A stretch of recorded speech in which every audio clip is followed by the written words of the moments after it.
दर्शकवृन्द नमस्कार। नेपाल टेलिभिजनद्वारा सञ्चालित विभेद विरुद्धको अभियान कार्यक्रम दलित सवालमा हार्दिक स्वागत छ। कार्यक्रम लिएर उपस्थित छु म चक्रमान विश्वकर्मा। कार्यक्रम दलित सवाल एक सामाजिक रूपान्तरणको अभियान हो र नेपाली समाजको कलङ्क जातीय विभेद अन्त्य गर्नको लागि समाजका सबै सरकारवालाहरूको ध्यान आकर्षण गराउन र आफ्नो व्यवहार परिवर्तन गर्नको लागि चालिएको एक अभियान हो। यसै क्रममा आजको कार्यक्रममा हामी विशेष गरेर वैदिक सनातन धर्म र जात व्यवस्थाको अन्त्य कसरी हुन सक्छ त भन्ने सवालमा हामी छलफल गर्नेछौँ। यस विषयमा छलफल गर्न आज स्टुडियोमा हामीसँग हुनुहुन्छ नागरिक समाजका अगुवा अथवा दलित गैर सरकारी संस्था महासङ्घ र दलित सेवा सङ्घ लगायत संस्थाका संस्थापक हुनुहुन्छ गजाधर सुनार। त्यसै गरी वैदिक सनातन धर्मलाई एउटा अभियानको रूपमा अगाडि बढाएको विद्वान व्यक्तित्व हुनुहुन्छ तेज नारायण शर्मा। अब उहाँहरू दुवैजनासँगको छलफललाई हामी अगाडि बढाउँछौँ। कार्यक्रममा यहाँहरू दुवैजनालाई चाहिँ स्वागत छ। धन्यवाद। स्वागत छ।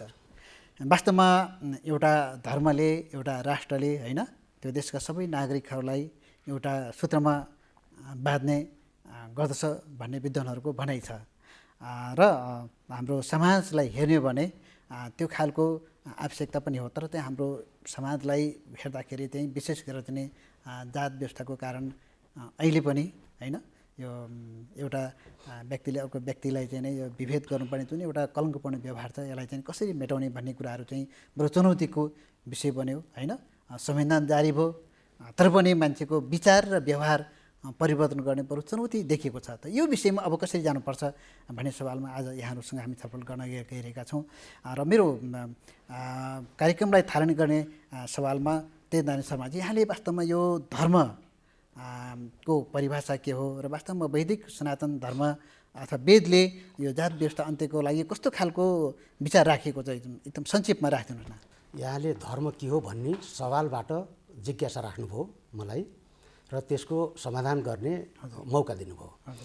धर्म भनेको एउटा कर्तव्य हो, एउटा अध्यात्म हो, विचार हो र त्यसको आधारमा समाज अध्यात्मसँग चाहिँ जोडिएर र कर्तव्यसँग जोडिएर एउटा समतामूलक समाजको निर्माण गर्नुपर्ने हुन्छ जसलाई हामीले वैदिक सनातन धर्म भन्ने गर्दछौँ। वैदिक सनातन धर्म भनेको वेदमा आधारित एउटा सामाजिक व्यवस्था हो र आध्यात्मिक व्यवस्था हो। त्यो अध्यात्म भनेको मान्छेको मानवता हो, हार्दिकता हो, चरित्र हो, सत्यवाद हो, सत्य कर्म हो र त्यसमा आधारित रहेर समतामूलक समाजको निर्माण गर्नुपर्छ। जस्तै वसुधैव कुटुम्बकम सब प्राकृतिक जगतका भगवानले बनाएका सृष्टि गरेका सारा समाजका जीवहरू ती एउटै परिवार हुन्। त्यो परिवारको भलाइको निमित्त काम गर्नुपर्छ। समाज एकीकृत हुनुपर्छ जहाँ जातको भेद हुँदैन, रङ्गभेद हुँदैन र कुनै किसिमका आर्थिक भेद हुँदैनन्, सामाजिक भेद हुँदैन, कुनै पनि भेदविहीन समाज हुनुपर्छ भनेर वैदिक सनातन धर्मले भनेको छ र त्यही अनुसार यहाँ हामीले चल्नुपर्ने हुन्छ। त्यही नै एउटा मूल माध्यम जस्तो लाग्छ। ठिक छ। अब गजाधर सुनारजी यहाँ अब लामो समयदेखि जात व्यवस्था अन्त्य गर्नको लागि धेरै अभियानहरू चलाइराख्नु भएको छ होइन। विभिन्न धार्मिक संस्थाका व्यक्तिहरूसँग पनि अब सहकारी गरिराख्नु भएको छ। के छ त अहिले नेपाली समाजमा उहाँले भने जस्तै वेदमा त्यति राम्रो कुरा हुँदाहुँदै पनि व्यवहारमा कस्तो खालको विभेदहरू छन्? यहाँले कहाँ कहाँ विभेद भएको पाउनु भएको छ? के छ नेपाली समाजमा अब जातीय छुवाछुत र भेदभावको एउटा जटिल अवस्थामा रहिराखेको छ र यो अहिले विभेद छुवाछुत हामीले हरेक ठाउँमा पाउँछौँ। खास गरेर हामीले अब मन्दिरमा पाउँछौँ, हाम्रो यो पढ्ने भनौँ न गुरुकुलहरूमा पाइन्छ, अब कतिपय होटलहरूमा छुवाछुत र भेदभाव छ, अन्तर्जातीय विवाह गरेकाले विभेदहरू भोग्न परिराखेको छ, सरकारी कार्यालयहरूमा पनि विभेदहरू हुने गरिराखेको छ, अब जनप्रतिनिधिहरूले कुटाइ खाएर मर्नु परिराखेको अवस्थाहरू छ र त्यो एउटा खालको भनौँ न अन्तर्जातीय विवाह गरे मान्छेहरूलाई धेरैलाई अब सामूहिक रूपले हत्या गरिएका घटनाहरू छन्। त्यो लागि छुवाछुत र भेदभाव हरेक ठाउँमा छ, हरेक भनौँ न सहर गाउँ सबै ठाउँमा छ। यो पढे लेखेकाबाट पनि भएको छ, यो राजनीतिज्ञहरूबाट पनि हुन्छ र सबैबाट भएको छ। तर मात्रा चाहिँ फरक होला, जस्तो कि पूर्व पश्चिम उत्तर दक्षिण अथवा त्यो मात्रा चाहिँ डिफ्रेन्सिएस मात्रै हो, तर छुवाछुत र भेदभाव सबै ठाउँमा हरेक ठाउँमा हुने गरी राखेको छ। ठिक छ, यो परिवेश यहाँले बताउनु भयो। यहाँ चाहिँ अब लामो समय थिए, अब दलित सेवा सङ्घ, दलित गैर संस्थाको महासङ्घको पनि संस्थापकहरू हुनुभयो। यहाँको तर्फबाट त्यस्तो विभेद विरुद्ध के अभियान चालिए त? जातीय छुवाछुत र भेदभाव विरुद्धमा जन्मिन साथ यो अपमान र पीडालाई सहन नसकेर हाम्रा अग्रजहरूले पनि आन्दोलनहरू अगाडि बढाउनु भयो। त्यसै क्रममा पनि अब हामी पनि लाग्यौँ र खास गरेर मेरो जीवनमा म एउटा विद्यार्थी जीवनदेखि नै एउटा संस्थागत हिसाबले यहाँले भने जस्तै दलित सेवा सङ्घ, दलित गैर संस्था महासङ्घसँग जो परिवर्तनको पक्षमा, दलितको अधिकारको पक्षमा विभेदलाई अन्त्य गराउने हिसाबले गरिराखेका संस्थाहरूमा एउटा काम गर्दाखेरि धेरै सेक्टरहरूसँग काम गर्यो, राजनीतिज्ञहरूसँग गर्यो, समाजसेवीहरूसँग गर्यो, तपाईँको धार्मिक व्यक्तित्वहरूसँग गर्यो, गाउँमा गर्यो, सहरमा गर्यो, राष्ट्रिय अन्तर्राष्ट्रिय सबै ठाउँमा गर्यो। तर यो छुवाछुत र भेदभावलाई अन्त्य गराउने क्रममा पछिल्लो चरणमा चाहिँ छुवाछुत र भेदभाव गर्नुपर्छ भन्ने खालका व्यक्तिहरू चाहिँ हामीले एउटा समाजमा न्यून पाउँछौँ। संस्थागत हिसाबले पनि कम भएको पाइन्छ, तर व्यवहारमा छुवाछुत अन्त्य भएको छैन। अब यसको पछाडिको कारण के हो भने यहाँले भने जस्तै खास गरेर भनौँ न वेदमा जुन हिन्दू धर्मले छुवाछुत र भेदभाव कुरा छ, वेदको तपाईँको वेदमा छुवाछुत र भेदभाव छैन। हामीले जुन एउटा ब्रह्माको एउटा शरीरलाई जुन एउटा विभाजन गरियो, भनौँ न मुखलाई ब्राह्मण ज्ञान भनियो, बाहुलाई वैश्य क्षेत्री भनियो, तिग्रालाई वैश्य भनियो र शूद्र सेवा गर्ने कुरालाई, त्यो एउटा शरीरको वर्गीकरण थियो, त्यो कुनै जातको वर्गीकरण थिएन।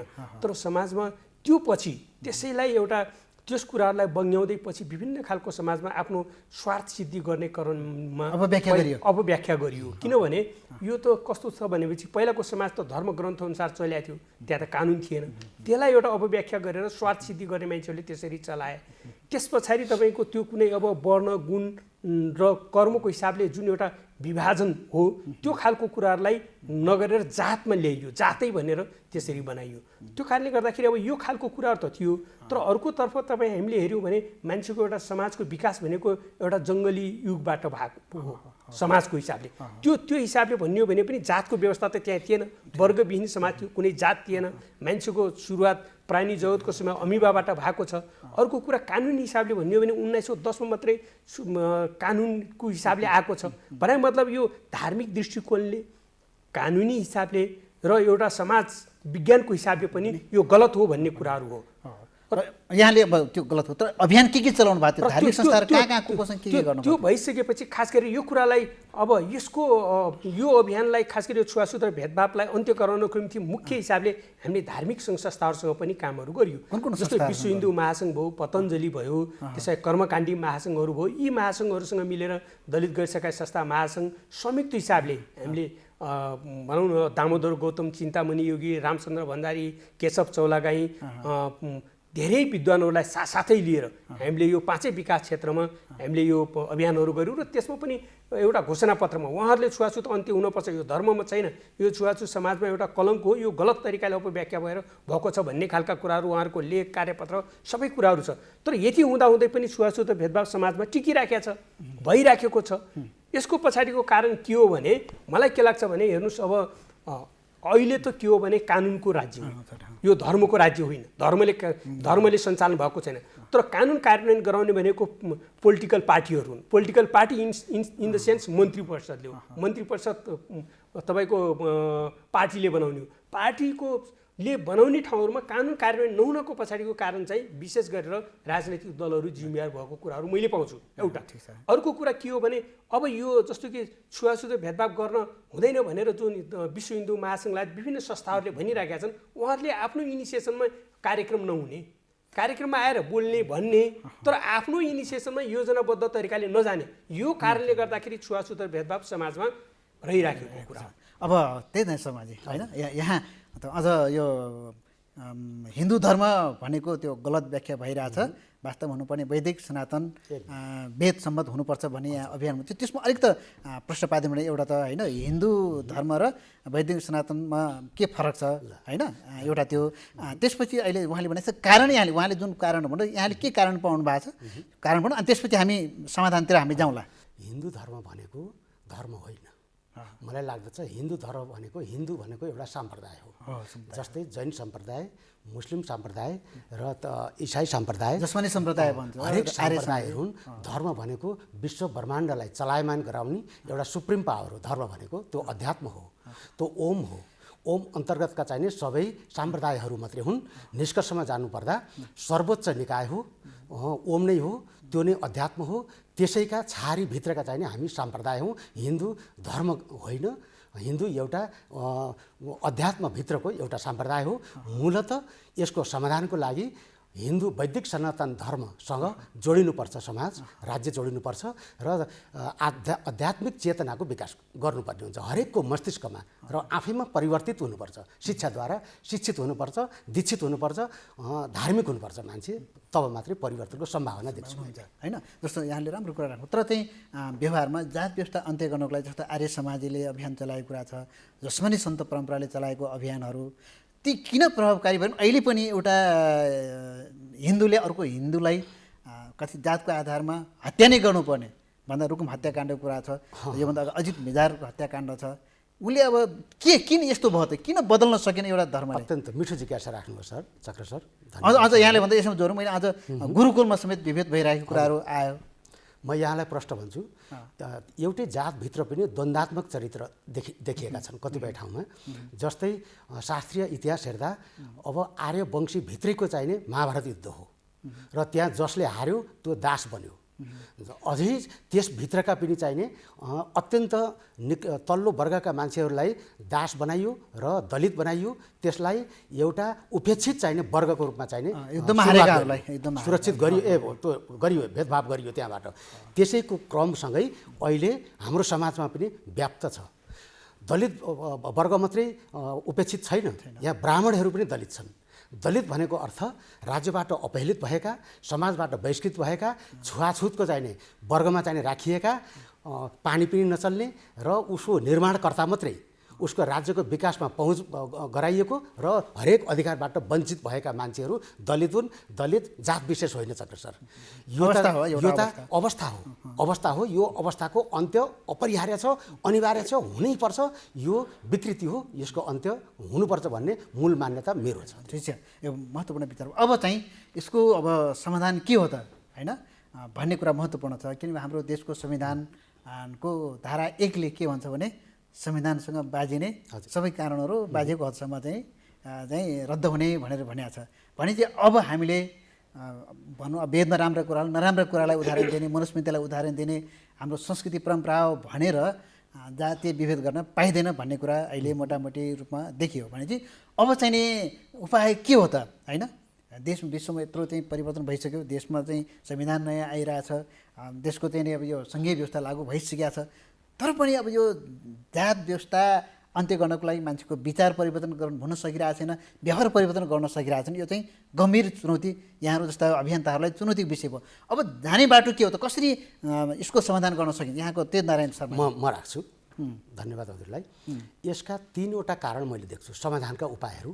अब हामी कथामा अल्मलिने होइन, हामीले प्रस्ताव मात्रै गर्ने होइन, कार्यान्वयन पक्षमा चोटिलो हामीले चाहिँ किसिमको एउटा अभियान छेड्नुपर्ने हुन्छ र जात विशेषमा अल्झिने होइन, राष्ट्र विशेष र देश विशेषमा हामी लाग्ने हो। र समाधानको चाहिने यसका उपाय भनेको एउटा चैतन्य मस्तिष्कको चाहिने समाज निर्माण गर्ने हो, जुन पुराणमा आधारित व्यवस्था होइन, जुन मनुस्मृतिमा आधारित व्यवस्था होइन, वेदमा आधारित व्यवस्थाको एउटा शैक्षिक प्रक्रिया चलाउनु पर्ने हुन्छ, जुन दीक्षित र शिक्षित होस् समाज। वेदमा भनेको वसुदैव कुटुम्बकम चेतनाको आधारमा मस्तिष्कलाई परिवर्तन गर्नुपर्ने हुन्छ। संक्षेपमा भन्नुपर्दा यो बहुत लामो विषय पनि हो। फेरि दोस्रोमा मैले भन्छु राज्यसँग जोडिएको छ, हरेक विभेदको अन्त्य राज्यसँग जोडिएको छ। मलाई लाग्दछ इतिहासको अध्ययन गर्दा सती प्रथा 7 दिनको दिन उन्मूलन भएको थियो। त्यो राज्यले चाह्यो भने 7 दिनमा सिध्याइदिन्छ, सबै भेदभावहरू सक्छ। दास प्रथा पनि यो बोल्ने बित्तिकै राज्यले चाहने बित्तिकै अन्त्य भएको थियो। यस्तै दलित प्रथाको र भेदभावको अन्त्य राज्यले चाह्यो भने 7 दिनमा कार्यान्वयन गर्न सकिन्छ र दण्डनीय व्यवस्था गतिलो भएन। संविधानमा र कानुनमा दलित शब्द उल्लेख हुनु हुँदैन, मलाई त लाग्छ सक्र सर, हुनै हुँदैन। सामाजिक भेदभावको अन्त्य गर्ने हो र रोजगारको व्यवस्था गर्ने हो। वर्णाश्रमको आधारमा उसको पेशागत व्यवसाय दिने होइन, क्षमता र योग्यताको आधारमा उसको चरित्रको विकास गर्ने, उसलाई रोजगारको व्यवस्था गर्ने। चलो मैले यहीँनिर जोडेँ। जस्तै यहाँले दलित शब्द नराम्रो भयो, यसलाई हटाउनुपर्छ भन्ने कुरा राख्नुभयो होइन। तर अस्ति भर्खर असोज 1 गते हामीले विश्वकर्माको पूजा गऱ्यौँ भने काल्पनिक विश्वकर्मालाई पूजा गर्ने तर जिउँदो विश्वकर्मालाई विभेद गर्ने एउटा उदाहरण यो होइन। होइन त्यसपछि अर्को भनेको नेपाली, धेरै दलित समुदायले त नेपाली लेख्छन्, त नेपाली लेख्दा सबभन्दा राम्रो उत्तम शब्द नेपाली हो। त्यस्तो लेख्ने मान्छेलाई पनि किन विभेद गरिन्छ? यो जोडौँ न। अब विश्वकर्मा भनेको अहिलेको भाषामा भन्नुपर्दा ऊ उत्कृष्ट इन्जिनियर हो, ऊ सामाजिक रूपान्तरणको वाहक हो, ऊ सुन्दर सहरको कल्पनाकार हो, योजनाकार हो। त्यसलाई विश्वलाई परिवर्तन गर्ने, रूपमा परिवर्तन गर्ने महान एउटा देवता हो, त्यो विज्ञ हो। त्यसलाई हामीले पुज्नुपर्ने हुन्छ। त्यस्तै किसिमको अहिले पनि कैयौँ कलाकारिता लुकेर बसेका, दक्षता लुकेर बसेका, दक्ष जनशक्ति छ, त्यो पीडित भएर बसेको छ। त्यसलाई हामीले उजागर गर्नुपर्ने हुन्छ, प्रोत्साहन गर्नुपर्ने हुन्छ। जातभातको व्यवस्था अन्त्यसँगै सामाजिक रूपान्तरणमा उनीहरूको सहभागितामा ल्याउनुपर्छ र यो एउटा दैवी शक्तिको रूपमा मैले मान्दछु दलित वर्गलाई। ऊ कलाकार हो। मेरो यो विचार छ दलित शब्दप्रति, मेरो विचार भावना। ल अब गादो सुनाजी, अब के छ त यो? अब खास गरेर अब मलाई के लाग्छ भने यो अब विभेद छुवाछुतलाई अन्त्य गर्नको निम्ति 3वटा सेक्टरबाट काम हुनपर्छ। एउटा पहिलो राजनीतिक दल संविधान अनुसारको कानुनको कार्यान्वयन गर्ने र थप कानुनहरू ल्याएर जाने र त्यसको लागि खास गरेर अब नेपालमा के देखियो भनेपछि जति पनि आन्दोलनहरू भए नि, आन्दोलनहरू भए 7 सालको प्रजातन्त्र ल्याउनको निम्ति, 46 सालमा माओवादी 10 वर्ष जनयुद्ध, 62-63 जनआन्दोलन, त्यसमा दलितहरूको सहभागिता 2टा कारणले भएको थियो। एउटा आफूभित्र भएको छुवाछुत र भेदभाव अन्त्य गर्ने, अर्को समग्र व्यवस्था परिवर्तनको लागि। तर नेपालमा के भइदियो भने राजनीतिक दलले व्यवस्था परिवर्तन गर्ने तर दलितहरूको समस्या छुवाछुत र भेदभावलाई जिउँका तिउँ राख्ने, अर्थात् सामाजिक आर्थिक मुद्दामा काम नगरिदिने, एउटा त्यो खालको कुराहरू देखिया छ। र हरेक पटक चुनावमा दलितहरूसँग भोट माग्ने, दस्तावेजमा घोषणापत्रमा गर्ने, तर त्यो नगर्ने, एउटा त्यो राजनीतिक दलहरूको एउटा हिसाबले। अर्को कुरा कानुन कार्यान्वयन उनीहरूको। र अर्को कुरा के हो भने उहाँले वैदिक सनातन धर्मको कुरा गर्नुभयो। जातीय छुवाछुत र भेदभाव तपाईँको समाजमा व्याप्त छ। त्यही धर्मका अनुयायीहरूलाई विभेद कर्मकाण्डी गर्न पाइँदैन, त्यही जातको हिसाबले विभिन्न खालको अपमानहरू सही राख्नु परिराखेको छ। त्यो कुराहरू गर्नको निम्ति त्यो इन्स्टिट्युसनबाट किन इनिसिएसन हुँदैन? किन संयुक्त हिसाबले पहल कदमी भएन? जतिखेर पनि आउनुहोस् गरोस् भन्ने हिसाबले होइन, विश्व हिन्दू महासङ्घ लगायत केही संस्थाहरूबाट भयो पहल कदमी, तर त्योलाई निरन्तरता हुन पर्यो। छुवाछुत र भेदभाव उहाँले भने जस्तै अब उहाँले जस्तो कि अब जातको कुरा होइन भन्ने कुरा, अब दलितहरूले त्यो खालको पाटोबाट होइन। मैले यहाँले रोकेँ होइन, यसै एउटा के प्रश्न उहाँले जस्तो उहाँले भन्नुभयो होइन, संविधानमा दलित शब्द लेखियो त्यो ठिक होइन, त्यसलाई हुनुपर्छ भन्ने कुरा जुन विचार छ नि, यसमा यहाँको दृष्टिकोण के? दलित शब्द अधिकारको लागि यहाँ यो अलि प्रश्नवादी यो उहाँहरूको एउटा अब असल मनसायले राख्नु भएको, तर यथार्थमा त्यो फरक छ। किनभने दलित किन राखियो भनेपछि यो अवस्था हो, यो दलितहरूले सधैँ दलित भइराख्छौँ भने होइन, यहाँको राज्य सत्ताले, यहाँको पार्टीहरूले, यहाँको समाजले राख्न बाध्य बनाओ। दलितहरूभित्र भएका जो 26वटा जातीय छुवाछुत भेदभाव भोग्न परिरहेको छ, त्यसलाई एउटा सङ्गठित गराउने र शक्तिमा लिएर जाने हो। त्यसको आधारले शक्ति माग्यो भने त दलितै हौँ भनेर भनिरहेको होइन। यहाँको राजनैतिक दलहरूले त यदि यो समस्यालाई सम्बोधन गर्ने हो भने त तपाईँको यहाँका 30-40 जना दलितहरूका लिडरहरूलाई बोलाएर गोलमेज सम्मेलन गरेर ल तपाईँहरूको समस्या के छ, कसरी सम्बोधन गर्ने हो भनेर एउटा छलफल गरेको भए ल 10 वर्षमा यति, 15 वर्षमा यति, 20 वर्षमा यति, एउटा 30 वर्षमा हामी यो शब्द समेत हटाउनु पर्ने अवस्थाहरू हुनसक्छ भनेर जान पऱ्यो नि त। तर त्यो खालको कुराहरू यहाँको छैन। यो त के हो भने राजनीतिक दलहरूले दलितहरूलाई भोट ब्याङ्क बनाउने, चलाउने र धर्मका नाममा पनि तपाईँको अब क्रिस्चियन भएका छन्, यो छ भन्ने खालको कुरा छ। तर त्यसलाई आफ्नै विभेदभित्र तपाईँको सर्कुलेसन गर्न पर्ने त्यो अभियान लिन पर्यो क्या। यो सिद्धान्तको कुरा होइन कि व्यावहारिक हिसाबले त्यो कुराहरू। अर्को कुरा दलितहरूको कुराहरूको सन्दर्भमा दलितहरूले आफ्नो समस्याको लागि आफैले इनिसिएसन गर्नुपर्छ, लड्नुपर्छ, त्यो लड्ने काम कुराहरू भइराखेको छ। तर अब दलितहरूलाई एउटा वर्षौँदेखि शिक्षा, अर्थ र राज्य सत्तामा सहभागिता हुने कुराबाट वञ्चित गरेको कारणले उनीहरूको एउटा समाजमा असमानता छ। त्यो असमानतालाई सँग लड्दै अहिले त दलितहरू दोहोरो मार्गमा परिरहेको छ। एउटा चाहिँ यही समाजले पहिलादेखि विभेद गर्यो, अर्को कुरा केही अर्थ ज्ञान शिक्षा आर्जन गरेर अलिकता समाजको न्यूनतम एउटा राम्रो ठाउँमा जाने ठाउँमा फेरि छुवाछुत भेदभावको मुद्दामा लड्न परिरहेको यो खालको अन्याय गरिराखेको कारणले गर्दाखेरि मलाई के लाग्छ भने यो छुवाछुत भेदभाव अन्त्य गराउनको निम्ति एउटा एकीकृत योजना हुनुपर्छ, रणनीति हुनुपर्छ। त्यो रणनीतिभित्र तपाईँको यहाँको राजनीतिक दलले, सरकारले, तपाईँको भनौँ न विश्व हिन्दू महासङ्घलाई, त्यस्ता संस्थाहरू, दलित सङ्घ संस्थाहरू, इन्डिभिजुअल शिक्षक, पत्रकार, मानवाधिकार कर्मीहरूले त्यो गुरु योजनाभित्र काम गर्नुपर्छ। तर छुवाछुत यहाँ त नेपालमा के भयो भने तपाईँको छुवाछुत र भेदभावको कुरा मात्रै गर्ने, त्यसको निम्ति पैसा चाहिएन। बिना पैसा काम हुन्छ? तपाईँको संरचना बनाउनु पर्यो, नीति हुनु पर्यो, संरचना हुनु पर्यो, अनि स्रोत साधन हुनु पर्यो, त्यो पैसा पनि हुनु पर्यो, मान्छे पनि हुनु पर्यो। 3000 वर्षदेखि समाजमा छुवाछुत र भेदभाव छ, तर त्यो छुवाछुत र भेदभावलाई अन्त्य गराउनको निम्ति योजनाबद्ध छैन। अनि मौका परे शिक्षाको कार्यक्रममा आएर छुवाछुत र भेदभाव छ, अन्त्य गर्न तपाईँलाई दुःख छ, यस्तो खालको कुराले नेपालमा जातीय छुवाछुत र भेदभाव अन्त्य हुँदैन। त्यो कारणले गर्दाखेरि दलित गैर सरकारी संस्था महासङ्घले एउटा छुवाछुत अन्त्य गराउनको लागि रणनीति बनाएको छ।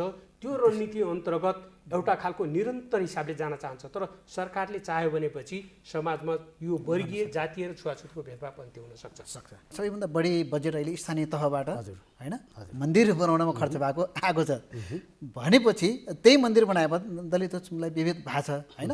भने चाहिँ अब चाहिँ नि कसको भूमिका के हुनुपर्छ र यहाँले आगामी दिनमा आफ्नो तर्फबाट के विश्वास दिलाउन चाहन्छ विभेद अन्त्य गर्नको लागि यहाँले अगुवाई गर्ने यहाँको आफ्नो प्रतिबद्धता के छ? एकदम धन्यवाद हजुर। हामी यही सामाजिक रूपान्तरण र दलित वर्गको अब अन्त्यसँगै देश समृद्धिमा लानुको लागि राष्ट्रवादी केन्द्रको सङ्गठनको निर्माण गरेका छौँ हामीले, जसलाई अध्यात्मवाद र भौतिकवादको समायोजित राज्य व्यवस्था भनेका छौँ हामीले, र बेरोजगार वर्गको मुक्ति भनेका छौँ। यससँग दलितको समाधानको चाहिने व्यवस्था पनि जोडिएको छ। चक्र सर क्लियर भन्नुपर्दा अहिले लेखिएको त होला, दलित मुक्तिका आन्दोलन त भए, कानुनी रूपमा संवैधानिक रूपमा पनि शब्दहरू लेखिएका त होलान्, तर त्यसलाई निराकरण गर्ने किसिमको पहल कसैबाट पनि भएन। अहिले भर्खर यहाँ सरले भन्नुभयो राज्य पनि त्यसमा राज्यको टड्कारो भूमिका देखिएको छैन।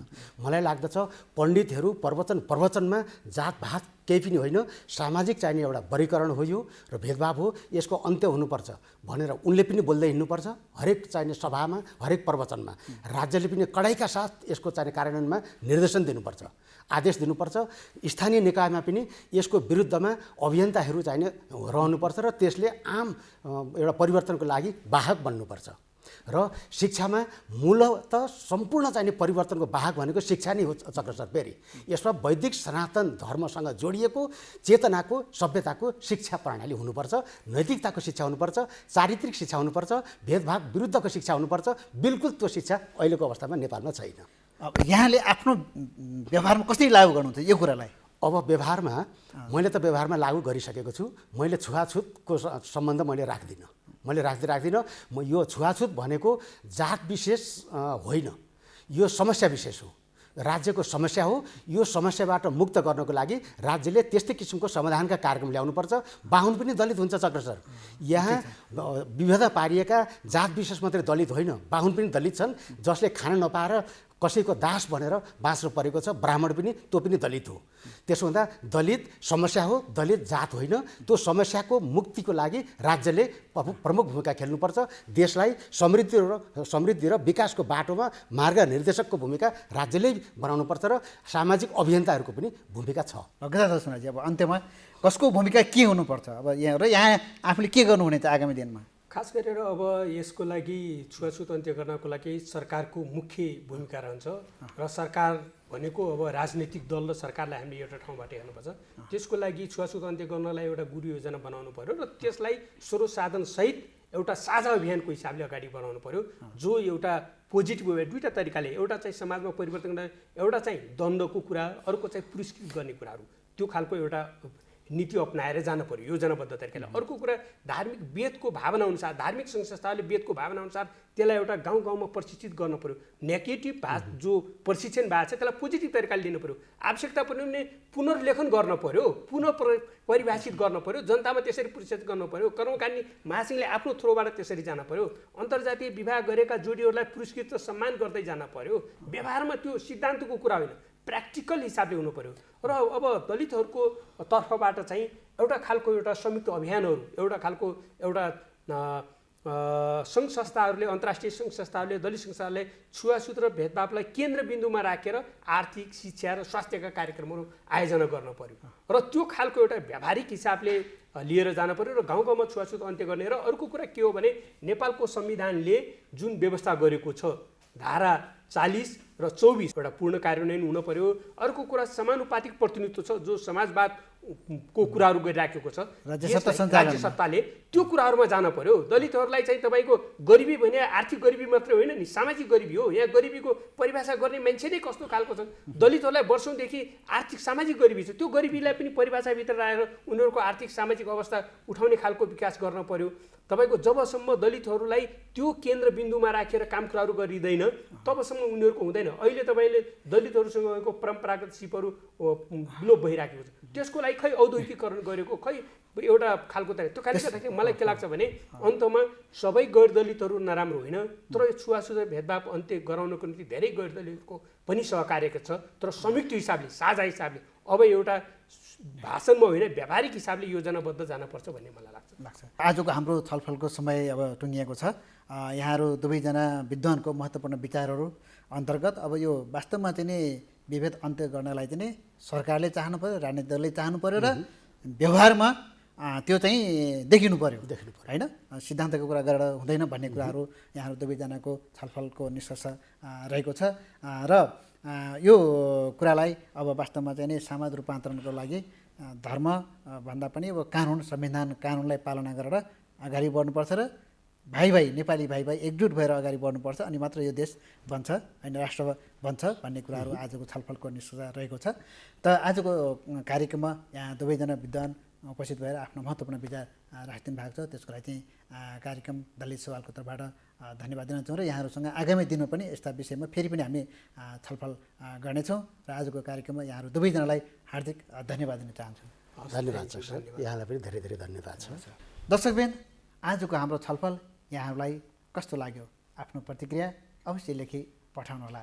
यस कार्यक्रमलाई नेपाल टेलिभिजनको वेबसाइट www.ntv.org.np मा लगइन गरेर हेर्न सकिन्छ। साथै मोबाइल एप्स र युट्युबमा पनि सर्च गरेर हेर्न सक्नुहुनेछ। त आगामी बुधबार दिनको 1:25 बजे हाम्रो सरकारको अर्को नयाँ विषय लिएर यहाँहरू समक्ष हामी उपस्थित हुनेछौँ। यहाँहरूबाट बिदा चाहन्छौँ।